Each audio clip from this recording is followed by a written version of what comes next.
our decades here as we've been alive, and reminding them sometimes that life is not going to be fair. And it's hard sometimes having to teach a 3-year old and 4-year old that life is not going to be fair, but realizing that empowering them now can help them to have a better outcome when they're adults. Because I'm like, I wished that when my parents had gotten divorced, when I had faced losses and no one talked to me about it, it was just like, oh, there's a loss, and attending a funeral every weekend. And I just thought that was normal. And then no one ever talked to me about how to process that grief, what to do with the grief, what to do when you miss that person, how not to stuff that down. I wish that there was someone in my life who had empowered me and it helped me to be intentional about healing and say, it's okay to cry. It's okay to seek help.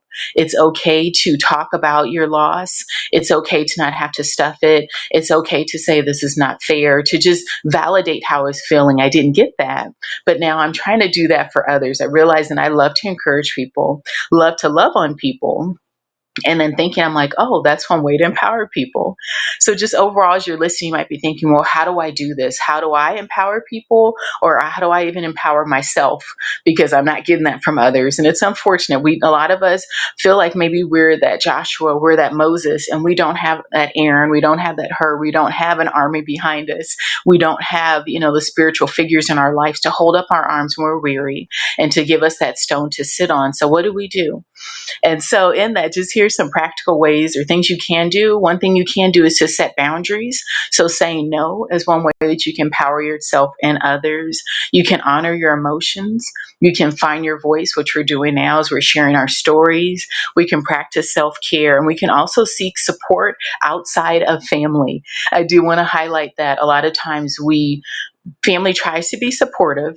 They do the best they can with what they have. But as it was stated earlier, seeking counseling, talking to someone that's not part of the situation. Maybe it's someone outside of our church. Maybe it's even a stranger, but just talking to someone about what we're going through, someone that can maybe provide a different perspective about what we're going through. But of course, seeking God and praying and reading our Bible and seeking empowerment from that and saying, okay, God, how do you want me to handle this loss that makes no sense?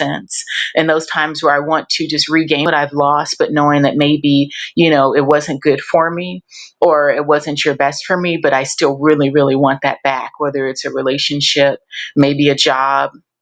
Maybe you've moved. I know I move frequently, and saying I miss my old place, but knowing that it had a lot of things going on, it wasn't healthy. It was figuratively and literally making me sick. And yet in that, but I'm like, but God, I want to go back to that because it was safe. It was comfortable, but just letting God empower me and say, okay, that wasn't his best for me. He has something better for me, but I can't see that and I don't understand it.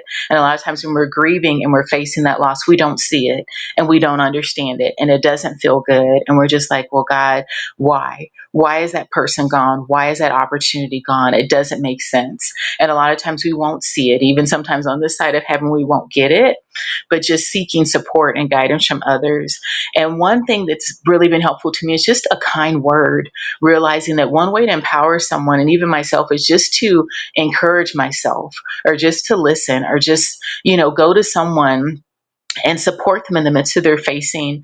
I met someone a couple months ago, and now she's a single mom, and she's not getting the support that she thought she was going to get, and things are a little bit harder than she thought, and she's just starting off, and she thought she's going to get support from family, and she's grieving that as her mom is facing a condition that's making things difficult, and as her having her baby has kind of strained relationships with family members, and instead of encouraging her, her family members are just being really discouraging and telling her she's not a good mom, and she's doing this. And she's like, but I just need someone to just pour into me and just let me know that I am doing something right and that I am, that it's going to be okay and things are going to get better. And so God sent me into her life to just be that person for her.